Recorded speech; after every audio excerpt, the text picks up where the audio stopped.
So just to open up the rib, you don't want to make a mess, a whole lot of blood all over the place. Make a small incision to let the air in, and then slowly cut.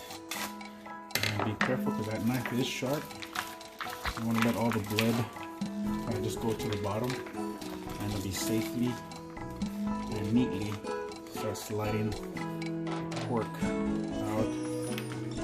Nice little ribs. All the juice stays at the bottom. I usually like to have a trash can close by, prevent contamination, and that's a simple step about opening up the rib. Done. Stick the chopstick underneath the silver skin, just kind of pull up a little bit, and you start sticking your fingers underneath there. Underneath the tendon. You want to take this off again, so when you season them up and get them ready for cook, you will not have this plasticky layer that keeps your seasonings from getting into your meat. And just peel it off. Sometimes it gets slippery. You want to maybe use a napkin. But these are not that slippery. Tendon's coming right off. Done. Once you got all the ribs taken care of, cut off any additional flaps and stuff like that. You could use this either to make chorizo or any kind of sausage you like, but usually just gets in the way of it smoking properly. And then I dap dry, and then put it in a pan, and I'll get ready to put on the wet ingredient, which is my mustard. That's more of a binder, just so my dry ingredients, which is the rub that I made there, to apply soon afterwards.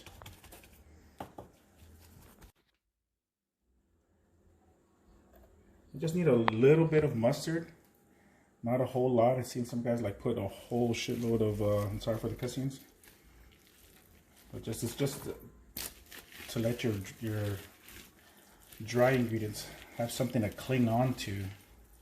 So mustard always works best. It doesn't have any calories,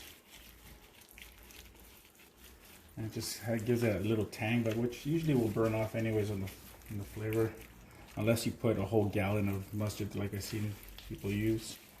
But just like I said, a light spread before we put on our dry ingredients. Now we got our dry ingredients, just brown sugar, pepper, salt, a little bit of celery seed. I said just a little dab on each side.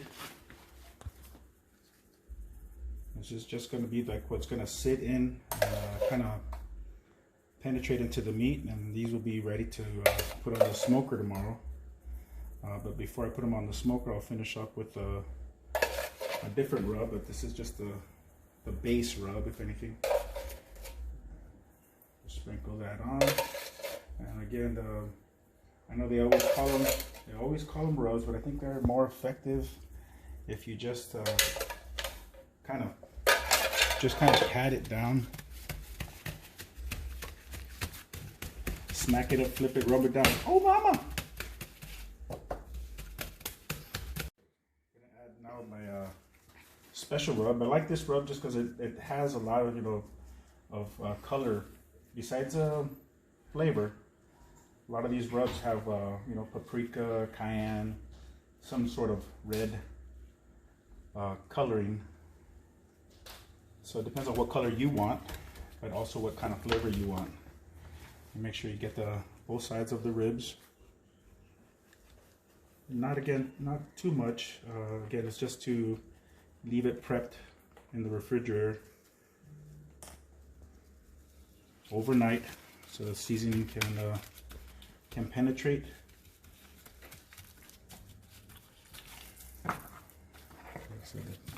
And as much flavor as possible. Don't want that. I prefer not to put a whole lot of rub, but I do see a lot of guys caking their rub on.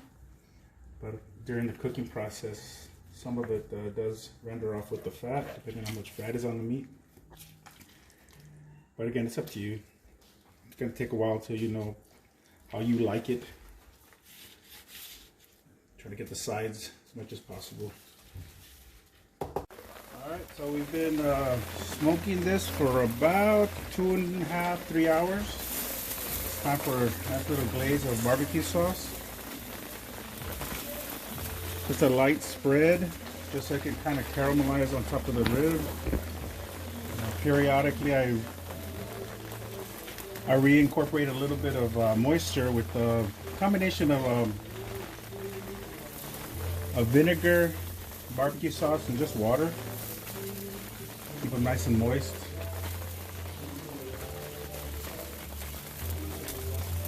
Just a light little brush, and it's just more going to be for flavor. At this point, the bark already formed.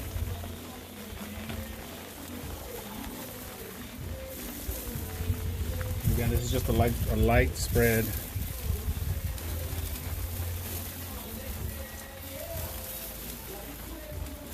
And just to let the heat kind of caramelize the barbecue sauce on top of the surface.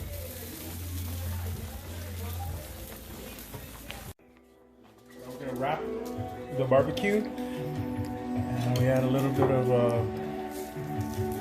just a little bit of brown sugar. Let the heat caramelize into it, and some sauce.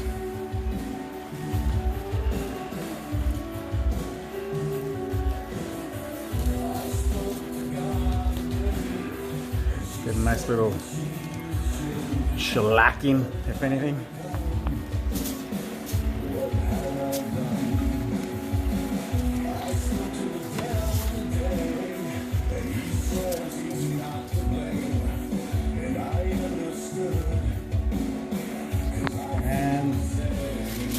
Texas strut, just wrap it really good.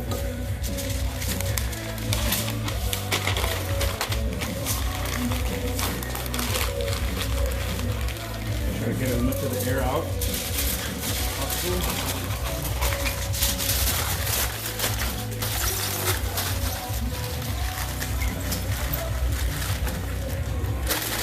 And this one's ready.